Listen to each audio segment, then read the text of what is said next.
And today I want to talk to you about the two more common procedures. The first one is called an upper eyelid lift or upper lid blepharoplasty, and the other one is called a lower lid blepharoplasty. So what is an upper lid blepharoplasty? Now, the upper lid blepharoplasty is very common because as we age, we tend to get laxity in the skin, in the tissues above the eye, and that often will involve not only the skin, but there's also muscle behind the skin. And in some instances, patients can also have some excess fat that normally starts to occur in the medial compartment of the upper lid. It's in those situations that patients can improve the appearance of the eyes and make them look more open by doing an upper lid blepharoplasty. Normally, that involves making an incision in the upper lids, and the location of that incision is normally hidden in the crease that we all have. Now, that crease is largely be determined many times by the kind of eyes you have. And sometimes patients have eyes that are deep set, similar to mine, or eyes that sit more forward where they're more shallow. Depending upon your anatomy will determine how much skin and muscle to remove, as well as whether or not there's some fat that needs to be removed. With an upper lid blepharoplasty, when you remove that tissue, you will be putting sutures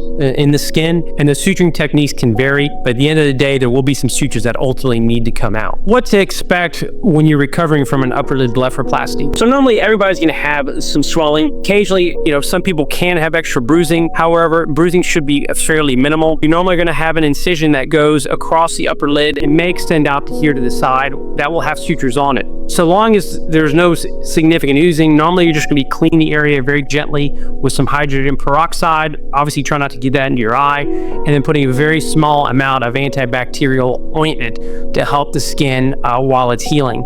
So long as you do that, usually the incision will heal up great, and you follow up with your surgeon about a week later to have those sutures removed. What is a lower lid blepharoplasty? Now, with a lower lid blepharoplasty, we're looking to improve the appearance of the lower lid area, obviously. In doing that, you're trying to normally address the fullness that patients can get over time, and what that refers to is what's called pseudoherniation of fat. The eye itself has fat that sits around it to protect it from trauma. The lower lid skin and muscle, and there's another structure called the septum, has always been holding that fat back. But as with the upper lids, that skin starts to age with time. And when it does, the fat that's always been pushing on that tissue, it starts to herniate forward. I often give patients an analogy of someone's belly kind of herniating over a belt buckle. In that situation, you normally are going to need to remove some of that fat, as well as to improve the appearance of the skin. The technique to remove the fat, there's two. One is what's called a transcutaneous approach, where you make an incision under the lower lid, and then what's called a transconjunctival approach, where you make an incision behind the lid. In my practice, I tend to favor doing the transconjunctival approach because it allows me to not disturb the support system for the lower lid. I'm sure you've heard of celebrities and people who've had that incision below the skin, and sometimes they can get problems like having lower lid retraction. The lid starts to move forward and it just looks abnormal. With the lower lid transconjunctival approach, you're able to go through the conjunctiva, which is the membrane part behind the lid, the pink mucosa. And by basically doing that approach, you basically remove the fat from behind the lid, and then you basically adjust the amount of fat you're removing for the desired goal you're looking to achieve. Once that's done, normally that incision line, it heals up very nicely, and many times it doesn't need any sutures. And the reason why is because we have not disturbed the support system for the lower lid, which again is the skin, the muscle, and the septum. It'll be held in place and it heals up quite nicely. Now, the second part to a lower lid transconjunctival blepharoplasty is addressing the lower lid skin. And normally you want to do that with some sort of resurfacing option. That can involve doing a chemical peel. My preferred approach is using laser resurfacing. And the two types of lasers that are used are either CO2 laser or erbium YAG laser resurfacing. Both of them do a very nice job. And what you're seeking to do in that situation is revitalize the appearance of the skin by resurfacing it. Now, for the lower lid blepharoplasty, in my practice where I'm doing a transconjunctival approach where there's no incision on the skin, there's nothing you need to do for that incision. The way it heals, and because of the location of the technique, that incision line heals up very nicely behind the lid. Now, normally with my patients, I am doing some laser resurfacing to the lower lid skin to give it a more refreshed look. It's in those situations that you'll be using small cosmetic pads, for instance, the ones that you utilize to remove makeup. You'll be soaking those cosmetic pads in distilled water. You'll put that on the skin.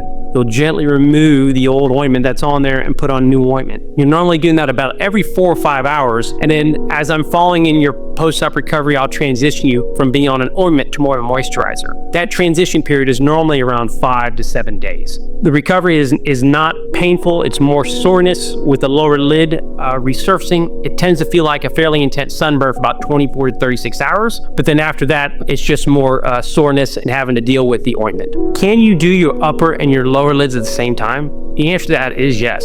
It normally will require the same amount of downtime as you're recovering from both procedures, but it can be done safely.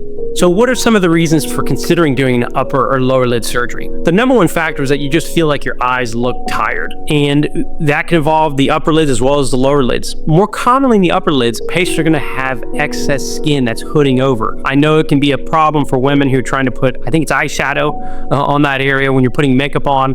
And so by removing that excess skin as well as muscle, you're able to open the eyes a bit more and make it look more refreshed. The other reason why we tend to do this is when the eyes look aged, and normally that's going to be not only due to the excess skin, but also due to the fat that's coming forward, or what we call herniating, mainly involving the lower lids, but sometimes patients can have excess fat herniating from this medial compartment up here. Both procedures will look to address that. And that's something that can be picked up during the physical examination and your consultation with your surgeon. Now, the one thing that's different between the upper and lower lids is with the upper lids, you're actually removing that skin and muscle to open things up. With the lower lids, oftentimes patients think that you have to remove a lot of skin to make it look more youthful. That's actually not true, and that's why patients sometimes have problems or complications with lower lid surgery, is if skin is removed when you're doing the transcutaneous approach. You have to be very conservative when doing that, and you make sure you discuss that with your surgeon. Now, the other thing that I want to mention briefly, and I have some other videos on this, is when you're looking at the upper lids,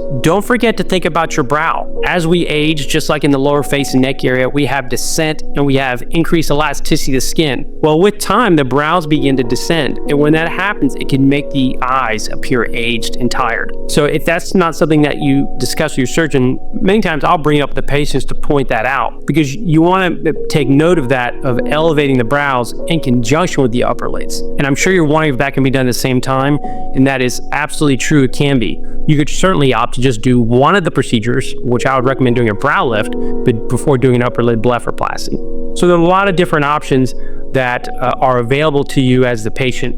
It's just important to understand what you're exhibiting on physical exam and what your goals are. I hope this sheds some light on doing an upper or lower lid blepharoplasty. Please check out our video section on our YouTube channel. I have other videos on there as well, and I'll also be uploading some videos of actual lower lid blepharoplasty surgery for you to look at. Take care.